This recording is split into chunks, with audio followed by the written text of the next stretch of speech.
नमस्कार, मैं हूं सानु शर्मा। आज का टॉपिक है राजकुमारी से मरियम उज़ ज़मानी तक जोधाबाई। आखिर कौन थी जोधाबाई? कब बनी मरियम उज़ ज़मानी? आइए जानते हैं पूरी कहानी जोधाबाई की।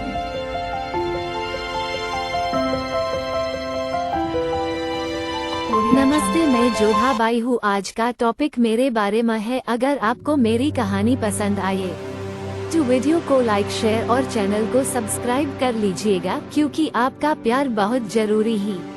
जोधा अकबर की कहानी तो सभी ने सुनी होगी, लेकिन जोधाबाई की सुंदरता की कहानी बहुत कम लोगों ने सुनी होगी।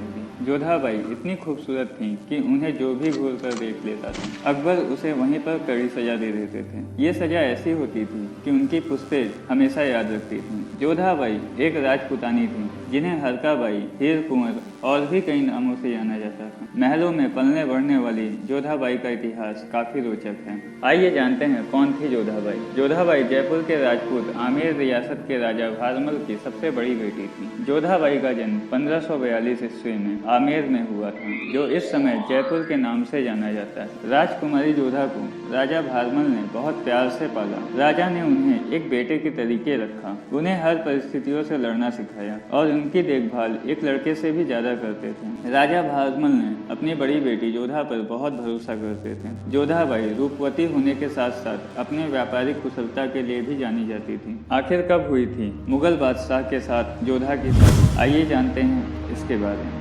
इतिहासकारों के मुताबिक जोधाबाई के पिता राजा भारमल ने मुगलों के साथ अपने रिश्ते अच्छे बनाने के लिए अपनी बेटी की शादी का प्रस्ताव अकबर के पास भेजा था और अकबर ने यह प्रस्ताव स्वीकार कर जोधाबाई से शादी कर दी। 6 फरवरी सन 1962 ईस्वी को मुगल बादशाह अकबर के साथ जोधा का विवाह भले ही राजनीतिक समझौते के तहत हुआ था, लेकिन जोधा मुगल सम्राट अकबर की सबसे प्रिय पत्नी थी, जिन्हें वह काफी सम्मान देते थे। जोधा एक हिंदू राजकुमारी थी, ऐसे में अकबर उनके धर्म का काफी सम्मान करते थे। उन्होंने जोधा को कभी मुस्लिम धर्म अपनाने के लिए बाध्य नहीं किया, बल्कि अकबर खुद ही अपने मुगल शाही महल में हिंदू रीति रिवाज एवं पूजा पाठ की गतिविधियों में शामिल होते थे। वहीं जोधाबाई भी मुगल सम्राट अकबर के भावनाओं का आदर करते थे। जोधाबाई का अकबर पर महत्वपूर्ण प्रभाव था और उनकी सलाह का सम्राट सम्मान करते थे। मुगल दरबार में उनकी राजनीतिक कुशलता और बुद्धिमत्ता को महत्व दिया जाता था। वह अकबर की तीसरी पत्नी और 3 प्रमुख मलिकाओं में से एक थी। अकबर के पहली मलिका रुकैया बेगम निसंतान थी और उनकी दूसरी पत्नी सलीमा सुल्तान उनके सबसे भरोसेमंद सिपे सलार बैरम खां की विधवा थी। शहजादे के पैदा होने के बाद जोधा बेगम को मरियम उज़ ज़मानी बेगम साहिबा का खिताब दिया गया। जोधाबाई बहुत ही सुंदर और अच्छे गुणों वाली थी, जिसके कारण वह काफी प्रसिद्ध थी। यही वजह थी कि मुगल बादशाह अकबर भी उनकी खूबसूरती के दीवाने थे। अकबर जोधाबाई को बहुत पसंद करते थे, हर पल वह उन्हीं का ख्याल किया करते थे। ये बात हर किसी को मालूम थी, इसीलिए जोधाबाई की तरफ कोई आंख उठा करके भी नहीं देखता था। महल में जोधाबाई की सुविधाओं का विशेष ख्याल रखा जाता था, उनकी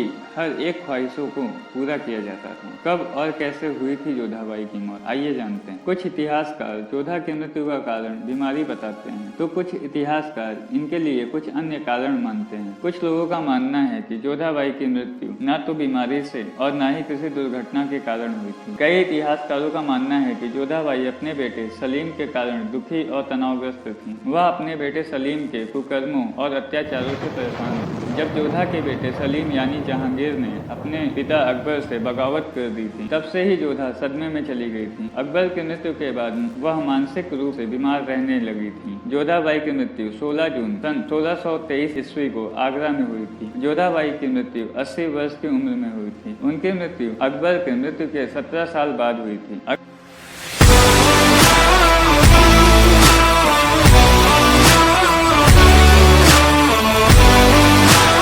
अगर आपको आज का टॉपिक अच्छा लगा है तो वीडियो को लाइक करें, चैनल को सब्सक्राइब करें और वीडियो को शेयर करें। धन्यवाद। जय राम जी।